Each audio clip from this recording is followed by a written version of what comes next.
I'll be very brief. I just want to tell you, I've been mayor since 2000, Piscataway Township, and was on the council for 8 years prior to that. In my 30 years serving the people of Piscataway as an elected official, I've sought to protect the residents' interests by serving as an advocate at the state and federal level. This includes serving as president of the New Jersey Conference of Mayors, president of the League of Municipalities, as well as on the executive committee of the United States Conference of Mayors, and leading with communications, small cell, and cable matters. I have attached to my testimony a collection of complaints that we received in the township. I submitted those for the record, as well as my letter of September 4th, 2020, calling on the board to convene this hearing and take appropriate actions. So in the interest of brevity, I'm going to stick to 4 points, Commissioner Holden, and I'd like to start off with the first one. The standard of review. The actions of the board in holding this hearing and your order on September 17, 2021, establishing this docket should not be a surprise to any. Dating back to the 1960s, the state of New Jersey has long and rich history of protecting cable customers. At issue today is whether Altice, doing business as Optimum in my community, is in compliance with NJAC 14-18-3.3, obligation to furnish its customers with reasonable information to ensure customers may obtain safe, adequate, efficient, and economical service. We further believe that Altice has failed to comply with the customer service obligations outlined in 47 CFR 76.309. I've attached the full rule in my testimony, but we'll focus on 3 simple assertions based upon what has been shared by the township by our constituents. Specifically, we have knowledge and belief that Altice has failed to failed to staff its customer service line with trained company representatives available to respond to customer telephone inquiries during normal business hours. B, failed to answer the phone in at least 90% of the time with a customer representative or within 30 seconds when the connection is made. C, provide sufficient line capacity such that the customers receive a busy signal less than 3% of the time. We hope that the board will make a finding of failing to meet these consumer safeguards so that communities such as Piscataway Township can cite to your support as we go through our franchise renewal process and enter into a settlement agreements. Point 2, merger condition compliances. But it is not just the FCC consumer protection standards that should be a standard by which Altice conduct is measured. Piscataway would remind the board of the representation that Altice made in exchange for approval of its merger. We believe that the residents of Piscataway and all of New Jersey would benefit from an evaluation of Altice compliance or lack of thereof, with promises that they made to attain state approvals of their merger. The board has previously found Altice not in compliance of those terms, and we believe we will find so again in this proceeding. Such continued refusal to comply with these terms of a merger should be reflected in the enforcement terms of any order.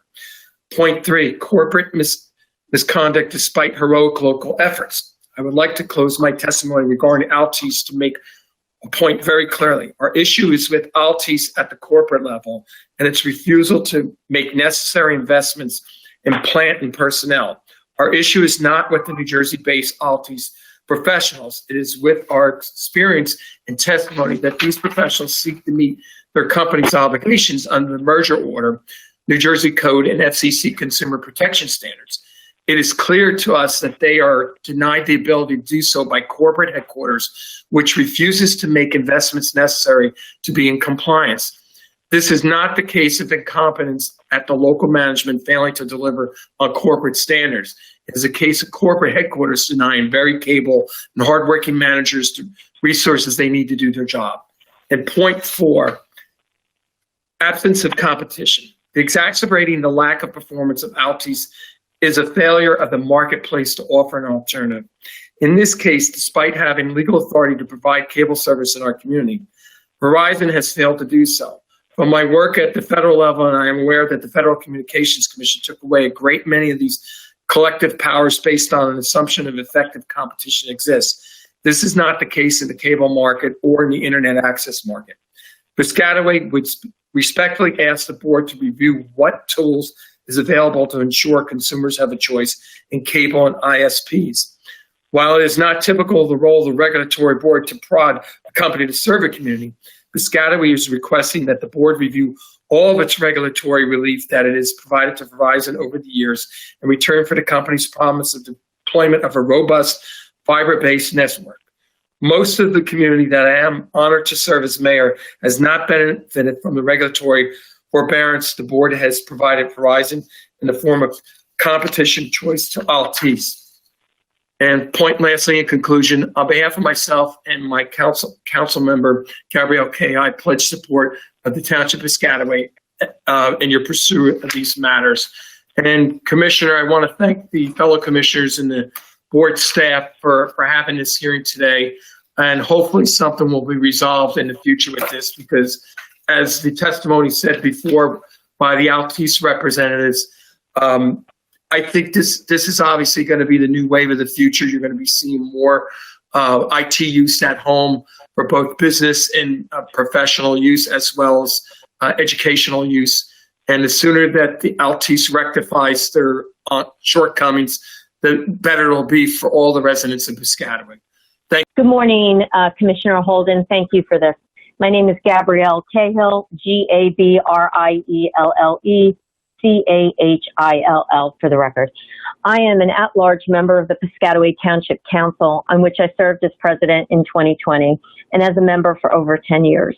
Mayor Brian Wahler has provided testimony on behalf of our shared constituents on how Altice has failed to live up to its obligations as a cable operator. My testimony will seek to focus on Altice's failings as an internet service provider. While we believe that this hearing and hopefully future enforcement mechanisms are the role of the board, we are nevertheless grateful for your efforts. We are sure that there will be claims that the board has no authority over Altice as an ISP, but we disagree. We think it is clear that the Federal Communications Commission will in the very near future redefine broadband services to include a telecommunications component. So testimony offered today can serve as the basis for future board actions.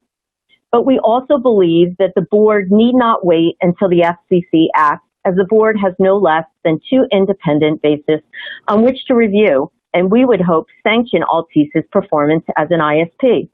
We ask the board to consider: has Altice complied with its broadband infrastructure obligations under the merger agreement that it negotiated with the board?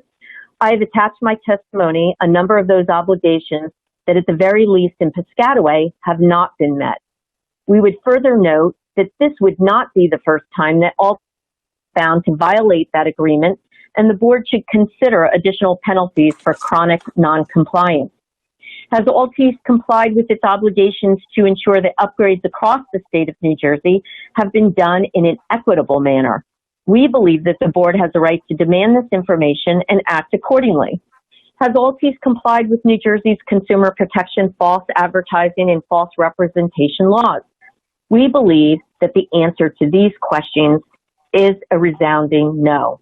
In closing, on behalf of my constituents, I would further ask the board to examine if there are laws and regulations that are not the exclusive domain of the board, but for which the board would be the logical fact finder or expert witness for prosecution. For instance, NJAC 56-8-2 makes it unlawful to use any deception, fraud, false promise, or misrepresentation in connection with the sale or advertisement of any merchandise. When Altice advertises feeds that are not delivered, is that not a violation of the law? And why shouldn't the board seek the types of penalties that the Assembly has made available, including injunction relief? I refer you to NJAC 56-8-8. Return of money or property acquired by the unlawful advertising. Again, NJAC 56-8-8. And fines of up to $7,500 for the first violation of the law against deceptive advertising, and up to $15,000 for the second and each subsequent violation. I refer you to NJAC 56-8-13. This last fine could run into the millions of dollars, resources that could be used to make customers whole. In conclusion, New Jersey has a long and rich history of protecting consumers. We hope that we may rely upon the board's commitment to those protections in this matter. Piscataway is counting on you, and we, as mayor and council, will support you as you pursue these matters. Thank you very much for the time to speak today.